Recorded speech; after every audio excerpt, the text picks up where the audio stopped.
Let us now try and figure out the relationship between the zeros of a polynomial and the coefficients of the polynomial. The simplest polynomial could be the linear polynomial, which is of the format of ax plus b, and in this case it can have a maximum of 1 0. I am representing that by alpha here.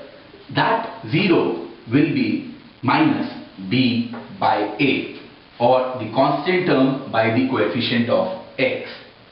In case of a quadratic polynomial, ax square plus bx plus c, it is of degree 2. So that means it can have a maximum of 2 zeros. I am representing those 2 zeros by alpha and beta. In this case, the sum of the zeros, or alpha plus beta, is typically given by negative of the coefficient of x, which is b, by a, which is the coefficient of x square. However, the product of the zeros, that is alpha into beta, that is given by the constant term divided by the coefficient of x square. In case of a degree 3 polynomial, that is ax cubed plus bx square plus cx plus d, this can have a maximum of 3 zeros, which are represented by alpha, beta and gamma. In this case, the sum of the zeros, that is alpha plus beta plus gamma, is given by minus b by a.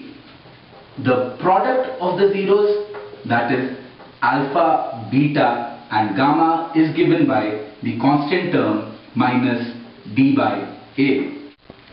But in this case, you need to realize that there is one more term which can emerge, that is sum of products of the zeros taken 2 at a time, that is alpha beta plus beta gamma plus alpha gamma, and that will be c by a.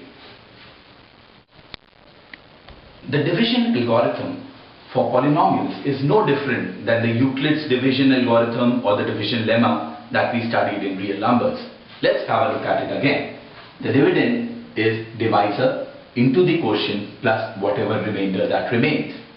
In case of polynomials also, if I am dividing the polynomial px by gx, then I'll get a quotient which will be a polynomial in x and a remainder which will again be another polynomial. Let's illustrate this with the help of an example.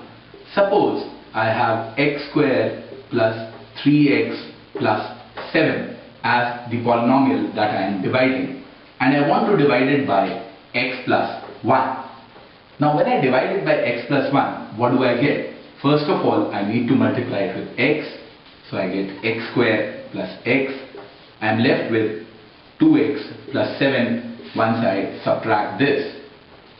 Then again I need to multiply it with 2, so it's 2x plus 2, and I am left with the remainder 5, which means that the polynomial which was originally given to me, that is x square plus 3x plus 7, that can be written as x plus 1 into x plus 2 plus 5. Another point that you need to realize is that suppose in this case the remainder comes out as 0. That means that gx is a factor of the polynomial px. Another way of doing this question could be, suppose I have to divide this polynomial by x plus 1. I take the linear polynomial x plus 1 as 0. I get the value of x as minus 1. Now if I put this minus 1 in the equation, what will I get? Minus 1 whole square plus 3 into minus 1 plus 7, which is 1 minus 3 plus 7, which is nothing else but 5. Please note that you have obtained the same remainder that you had obtained before. This method can be used to find out the remainder, but this method cannot be used to find out the quotient. For finding out the quotient, you will have to imply this entire division algorithm. For more examples, you can look at the solved example section where slightly more complicated problems on division algorithm could be found. Thank you.